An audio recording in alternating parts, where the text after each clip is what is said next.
Potensial listrik pada bola konduktor. Bola konduktor bermuatan itu nanti kira-kira gini ya, jadi ada bola listrik atau bola konduktor muatannya tersebar di seluruh permukaan.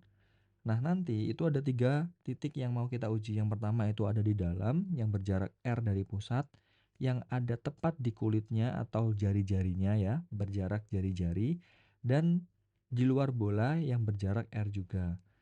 Nah, nanti selanjutnya ada juga bola bermuatan pejal. Sorry, bola pejal bermuatan artinya seluruh isinya atau muatannya itu tersebar di seluruh bola. Kira-kira seperti ini. Jadi konsepnya nanti sama aja yang ditanya. Yang pertama itu ada di pusat, sorry, di dalam yang yang jaraknya itu R dari pusat, yang ada tepat di jari-jari dan di luar bola. Nah, selanjutnya kira-kira grafiknya seperti ini ya. Kalau dia itu bola berongga, maka nilai voltasenya itu dari pusat sampai ke R itu konstan. Setelah itu, setelah dia menjauhi atau di luar, itu dia akan semakin mengecil, semakin mengecil, semakin turun gitu ya.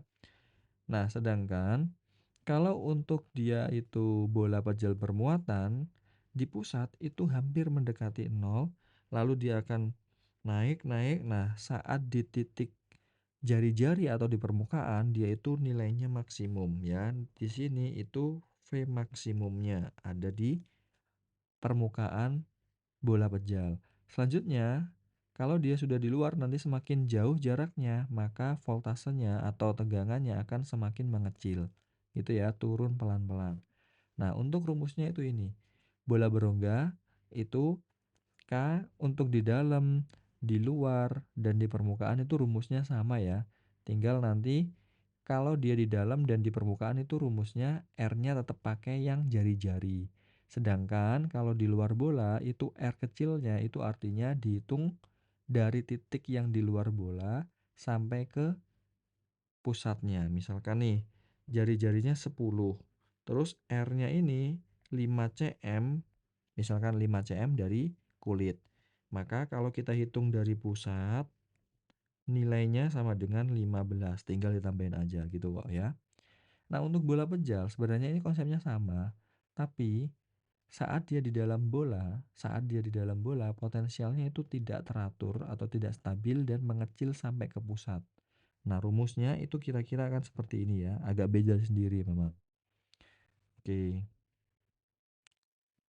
Sebuah bola konduktor mempunyai muatan 12 mikrokolom dan berjari-jari 30 cm. Tentukan potensial listrik suatu titik yang berada di pusat, di titik yang berjarak 10 cm dari pusat, permukaan bola, titik dan di titik berjarak 10 cm dari permukaan bola.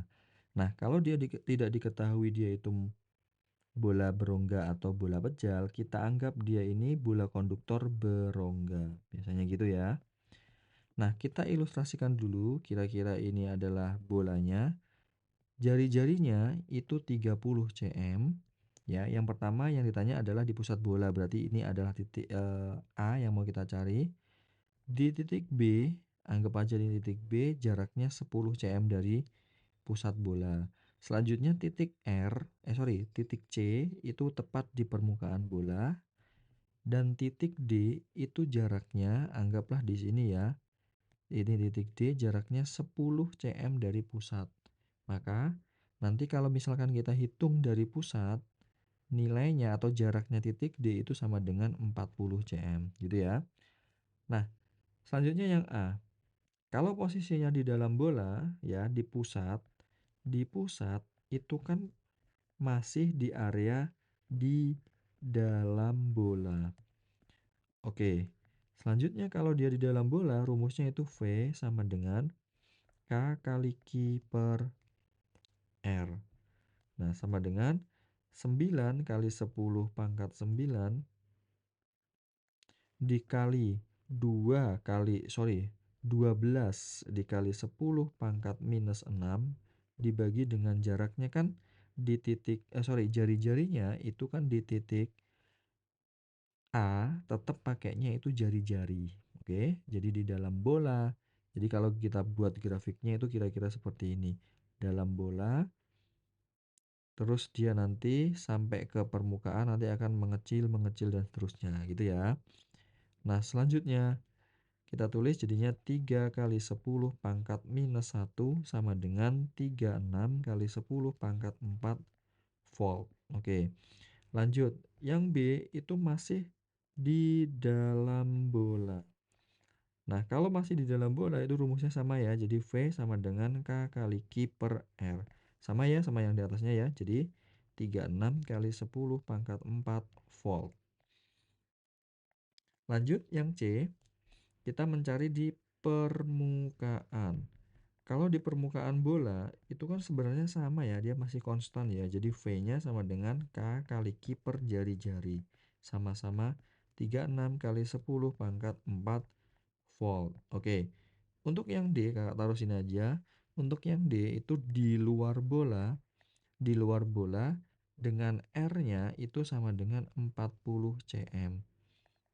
Maka rumus V-nya sama dengan K kali Q per R sama dengan 9 kali 10 pangkat 9 dikali 12 kali 10 pangkat minus 6 dibagi dengan jaraknya ke titik D adalah 4 kali 10 pangkat minus 1.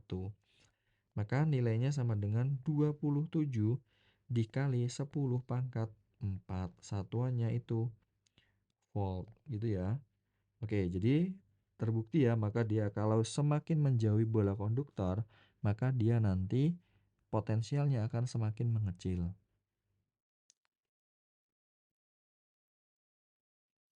Dua buah bola konduktor bermuatan. Bola pertama berjari-jari 50 cm dan bola kedua itu berjari-jari 30 cm. Bola pertama bermuatan 3 kali 10 pangkat minus 11, bola kedua bermuatan 10 kali 10 pangkat minus 11. Kedua bola dihubungkan dengan seutas kawat kecil yang kapasitasnya diabaikan. Jika nilai K 9 kali 10 pangkat 9, hitunglah muatan masing-masing bola setelah dihubungkan, potensial setelah dihubungkan, dan kapasitas total setelah dihubungkan. Jadi kira-kira gambarnya seperti ini. Ini ada bola pertama, anggap aja ini bola pertama, Q1. Bola pertama itu 50 cm, sedangkan dia nanti dihubungkan dengan sebuah kawat kecil atau tali kecil. Yang satunya, anggap aja Q2-nya itu 30 cm. Nah, kalau ada soal seperti ini, yang pertama kita ketahui itu adalah, yang harus kalian ketahui bahwa setelah dihubungkan